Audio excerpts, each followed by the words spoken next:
Namaste mondo, oggi mi trovo a Panauti, sulle montagne sopra Kathmandu.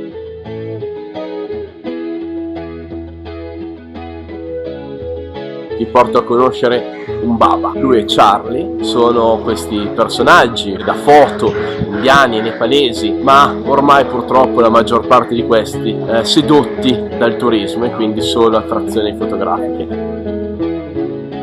Charlie è diverso, venite a scoprirlo.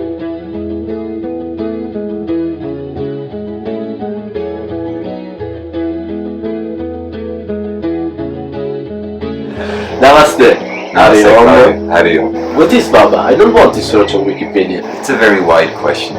It's a very wide answer as well. Babas, as far as I've come to understand and see, are a group of people, let's start there, who have decided to step outside of the modern world. They're people who don't believe in conforming to society. And maybe this is where the uniform, the beard and the dreadlocks come from. Because especially in this culture where cleanliness is very important, it's a very simple way to say I don't belong to how you like to live. Others are spiritualists, they are pujaris, they make rituals. But the main thing is they're working in the name of that which is upstairs, the greater entity in life, which is very formless. And this is why you have so many gods and goddesses, but actually there'll all be one. But everything in between, well, Baba is a very wide society. Here you can find devout pilgrims, devout ritualists, and then you can find criminals, thieves. It's a way of life that doesn't exactly say the words right or wrong. Babas, I would say, are almost the oldest form of anarchist.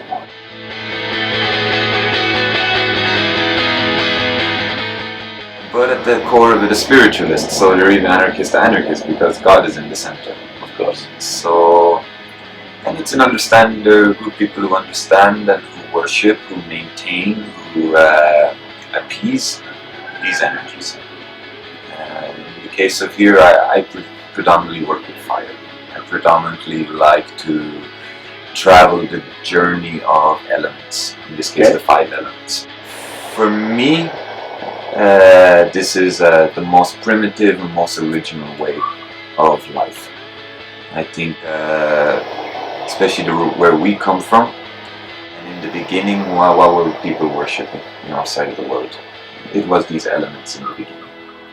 And here, these elements have a different shape. Like, for example, earth can be Ganesh, and water can be Vishnu, and sky can be Shiva. So they give it a manifestation. You know, a picture for which you say hello to. Yeah, hello to. Babas are people who have been kept in touch with this way of life. But I think very much if you were to go to Africa or to the Amazon or to Siberia, You can find someone like this. you will find it. You know, here in this side of the world, it has the shape of Baba. And sometimes they're pretty, and sometimes they're not. Like photo Baba. See, but this is also it's a very honest reflection of humanity. Yeah, absolutely. It's the society. And he's not hiding it, photo Baba. You know, he is. You know, note, come, we take photo.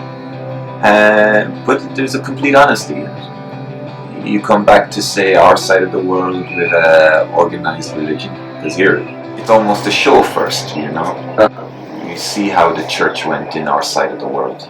And we see the horrible things that happen, and it was almost made to look like it's perfect all the time. But at the core, it was rotten. Corrupted. Here, if your Baba is a drunk, you know he's a drunk. So Charlie, you are different from other Babas because, Also- of course, you are Western. It just happened. I was working at the time as a photographer and a writer. And I always feel I had this storyteller's curiosity anyway. I like stories, I like people, I like bubbles. Anyway, I always had a curiosity about religion and dharma. I didn't belong to any, I didn't feel to want any, I didn't want a guru. Okay. Because a guru is the key to entering Baba life. You know, you don't just become Baba. One day I keep passing this temple every day. And I notice it's kind of empty, but it's on the biggest junction in the city. Like millions of people could pass this place every day. So So the story, I believe the storyteller's curiosity woke up, yeah. One. Okay, one day I went, okay, let's go, let's see.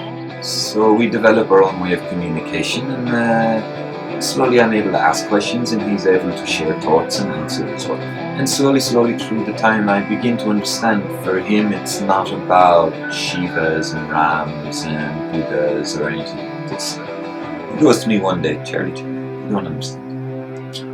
This Ram, this Buddha, this Shiva, this Muhammad, this all of them, gurus. They're not God, there's only one God. There's only one in the center. Yeah, of course that makes sense. He begins to explain to me how, for him, a tree is as much a reflection of God as you.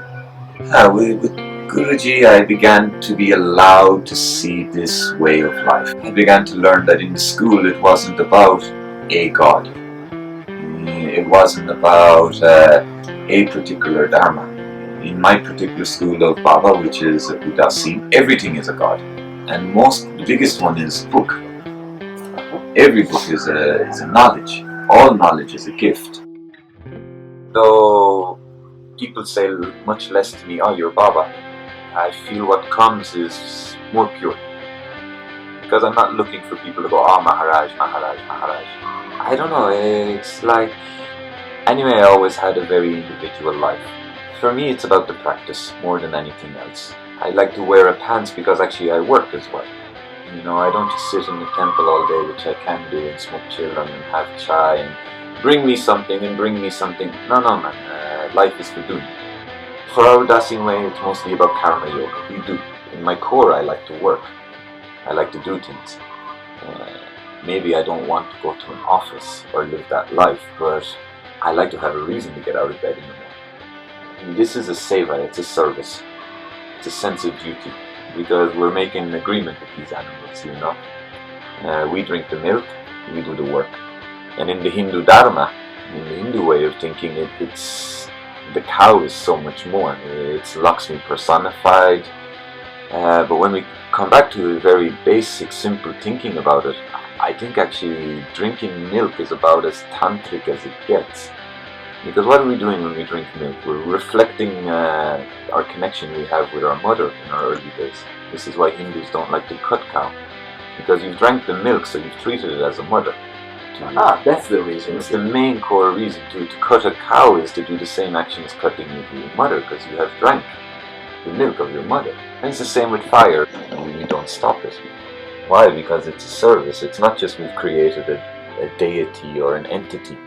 It's because we've made an agreement to make a sacrifice of duty and responsibility, which is the core of Baba life. I'm working for you. I think they have this thing, anyway, it's very famous from the movie Dogma, with dogmatic law. What we hold is true on earth, God will hold in heaven. So if I hold this as true, then it's also true above, you know. So for me, with Aru Dasin Way, I found something that woke up all the parts of me. Like, what was the primitive gods? What was the primitive life that was happening before? What was the primitive way of thanks? Because this is what really comes down to it in the end. You know, every ritual you make, it should be about thanks. We lost this in the West. You know, you go to church because you have to. Yeah, ask. It's not about thanks. Because I know I'm not perfect. I'm not trying to be. And I don't want to give anything negative on the good name that's on Baba life. But also, look, I smoke a cigarette. Good Baba doesn't smoke a cigarette. Only Cheeto. When it comes to ritual time, yes, I will always take off the pants. I will always put on the dhoti because it's a uniform for work. Now you know, I'm a traveler. I love traveling. So for me it's really important the meaning of the life crossroads. Tell me if you want 3 important crossroads. My life has been full of crossroads. Let's see. When I was about 21 and I listened to the little voice in my head for the first time and didn't think myself crazy, and I decided that I needed a break from working life. I needed a time for myself. But I had been working from the age of 11. Maybe it was in bars, maybe it was in hotels, and for the 7 years before that, 21, I was a chef working hardcore. anywhere up to 100 hours a week. And after a while I began to think, I need to know what a Saturday and Sunday off is like. And when I took this step, I began to have freedom of time. And slowly I began to listen to what was happening around me more. I wasn't committed to be anywhere. So with this I slowly had time and freedom to travel, to meet new people, to not go to work, but at the same time we did things like make movies that went to the Cannes Film Festival, we made documentaries, we made movie videos. I went to college and studied photography. I came to Nepal 2 times. My 2 years became more like 5 years. So this was a very big crossroad for me because it taught me to trust myself and to trust life. Second crossroad, I suppose, would have been when I decided to leave Ireland more or less for good. When I decided my life was not there anymore. I came to Nepal in search of photographer work to live here because the economy was crap there. There was no life. I was caged inside my apartment because that was all I could afford, plus my few meals. I couldn't socialize, I couldn't move, I was trapped. I almost had a mental breakdown. So the decision came, be in Ireland or be in Nepal, because I'd already spent 2 years here previously and I felt I could survive here. I had such an amazing time here and I crashed back into Ireland into this thing called the economic recession. And I saw that whole beautiful life that I had allowed to create disintegrate. And I did a few things, and 10 months later I was on a one-way plane ticket with 50 euros in my pocket back to Nepal. And no idea really what I was going to do, but I wasn't going to be in Ireland. The third biggest crossroad was after I met Guruji and I started the Baba life, let's say, or became introduced to a Baba way of living. And with this I begin to see a little bit more the tangible lines in life. Some people might like to call them vibrations, I don't know, but just the little things that connect everything. With that I begin to see a very different way of life, a way of living that we're not taught about. That actually is right in front of us, but we're not allowed to see and we don't allow ourselves to see because we're trapped in the office or we're trapped in the apartment or we're trapped on social welfare lines.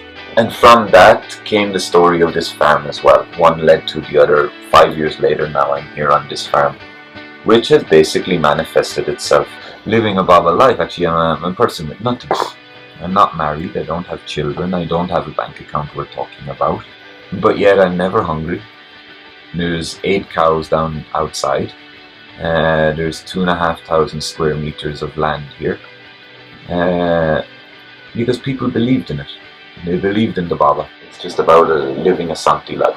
Then manifesting into this home, farm, truly anarchist bubble. Nobody tells me I'm right or wrong. Nobody calls me crazy. So how could this be? Because 11 years ago, I decided no, a little time for me, I'm stepping out of that system. Because the system switches you off to even seeing it, yeah? It switches you off to even seeing that life is magical. It even switches you off, like I gave you earlier the analogy of a sunrise. And you miss life, like real life happening around you. And I'm not talking the multimedia life or the working life or the cars and bars life. No, the real one, the true one.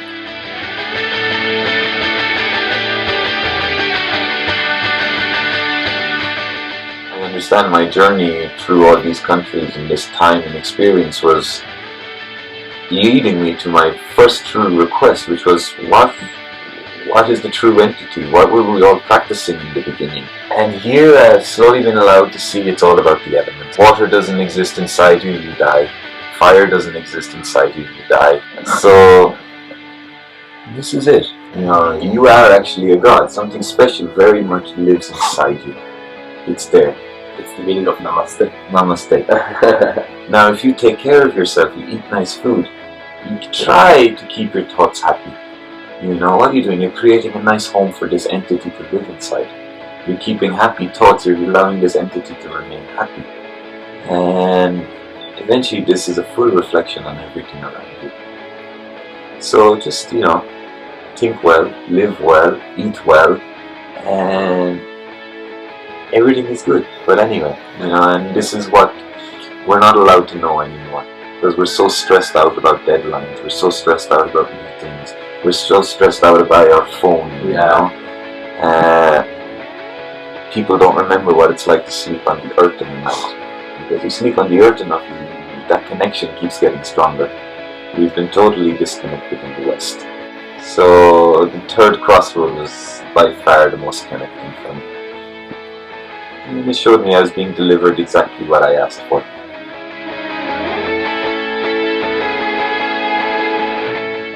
We all stepped out from the bubble for a little time. We claimed some time for ourselves, to listen to life. Claudio's is taking him around the world, mine took me to a fire in the Himalayas. We're as free in the true words as we ever can be, probably will ever be, and it's only because we took a time out to listen to life. And it only became possible by taking that little leap of faith that I'm going to step out for a little while. I think everybody should step out at some point.